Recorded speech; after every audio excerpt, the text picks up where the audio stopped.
Ndagusoje inshuti yanjye mukunzi wa Chantal video abakunzi banjye bwite inshuti zanjye ndabahobereye Imana ibahe umugisha. Nshimiye umuntu wese ukomeje kunshyigikira, ntabwo mbifata nk'ibintu bisanzwe.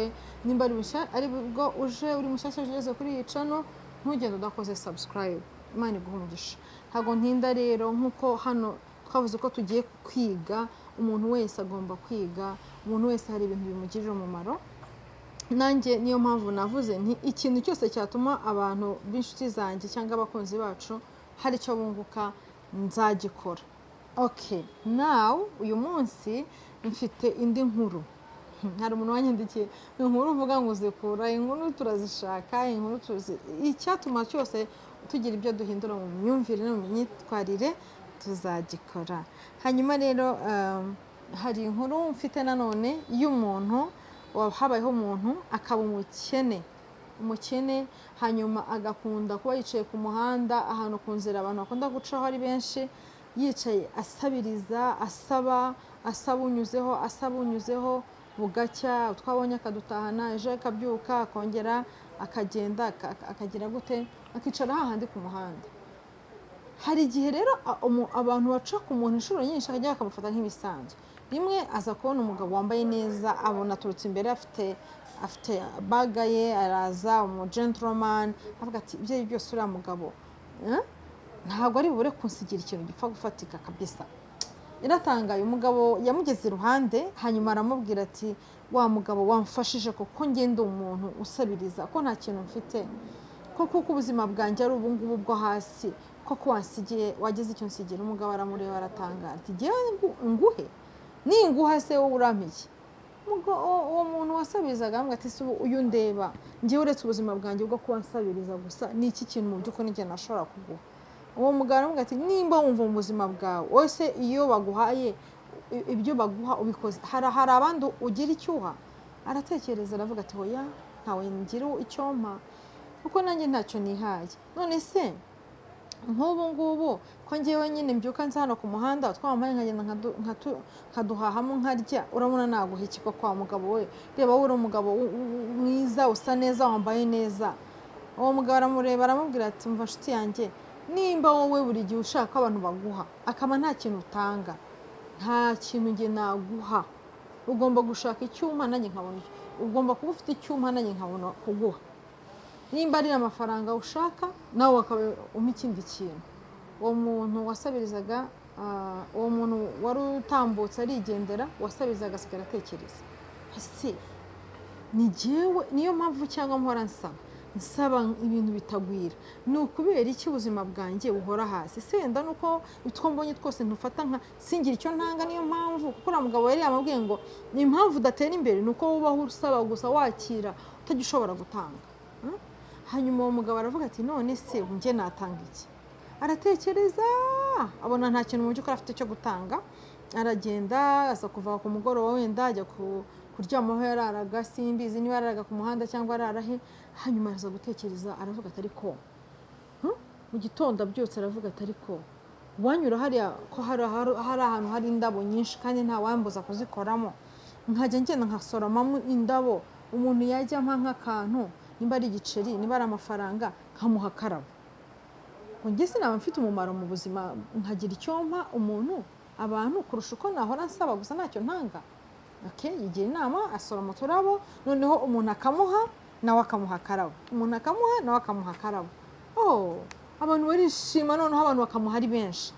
Aza kubona bya bintu biryo. Noneho aza kugera wa mugabo wamuciyeho cya gihe aza kuza aramubwira ati ya nama wangiriye naje kuyubahiriza, ubu noneho mfite ikintu nguha. Umugabo turampikiye ati ndaguha ururabo. Ndaramubwira ati okay, noneho ubu nshobora kuguha nanjye. Aramuha undi nawe amuha akarabo. Wa mugabo arishima aravuga ati okay, siko ubuzima nanjye burya mfite icyo namarira abandi. Nuko umugabo rero aragenda barishima, umugabo arishima. Uwo munsi baza kubona ibintu bigenda bizamuka, abona abantu bagenda babikunda. Aravuga ati wow, burya nanjye mfite umumaro. hanyuma umugabo birangira no hagiye guca indabo nyinshi araza agenda no muri za gari ya moshi mu bihugu byo hanze haba za gari ya moshi se cyangwa kuri hano twebwe iwacu tugira ahantu ku mataxi ahantu imodoka zihagarara ku magare umuntu akamuha akarabo nuko wa mugabo yaje guhindura imitekerereze aravuga ati ariko se ko bampa bakampa indabo nkabaha ururabo kuki ntava muri ibintu byo gusaba njyewe ahubwo nkajya ncuruza indabo nkava mu bintu byo gusaba nkacuruza indabo araza gutekereza asanga iyo nama niyo ikintu yakoze ni iki yashyizeho noneho gahunda yo gushyiraho indabo abantu bakajya baza kugura kuri make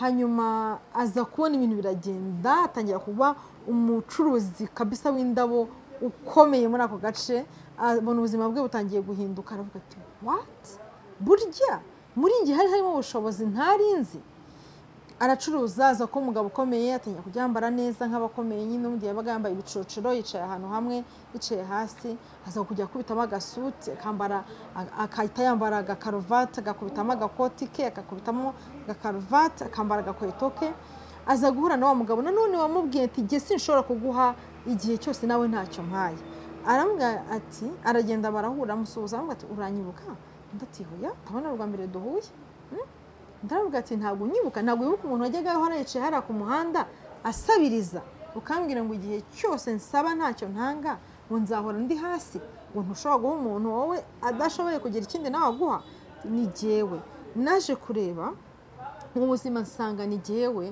mu by'ukuri ukwiriye guhindura ubuzima bwanjye naje kugenda mu ya nzira yose yanyuze kuko bari barahuyeho rimwe ati ubu ngubu nsigaye ndi umucuruzi w'indabo ukomeye muri kano gace ndagushimira ko watumye ubuzima bwanjye buhinduka kuko kutampa kwawe byatumye ntekereza icyo nakora kugira ngo mve mu buzima bwo hasi arishima aravuga ati what ni wowe ufite iyi shopu y'indabo imeze gutya ndaravuga ati ye wow nshuti yanjye ahari hari ubuzima urimo wowe wenda ufite ibyo ukora bito ushobora kongeraho ibindi bito ukongeraho ibindi bito ejo umuntu akaba yaragusize kuri metero imwe ishaka gusanga kuri ebyiri ishaka gusanga muri eshatu birashoboka ubuzima bwahinduka igihe icyo ari cyo cyose ubuzima ubona gusa ubuzima ubona ibyiza cyane igihe cyose washoboye kugira icyo utanga ushobora gutanga igihe ushobora gutanga uburyo ushobora gutanga ibintu byinshi watanga ushobora gufata igihe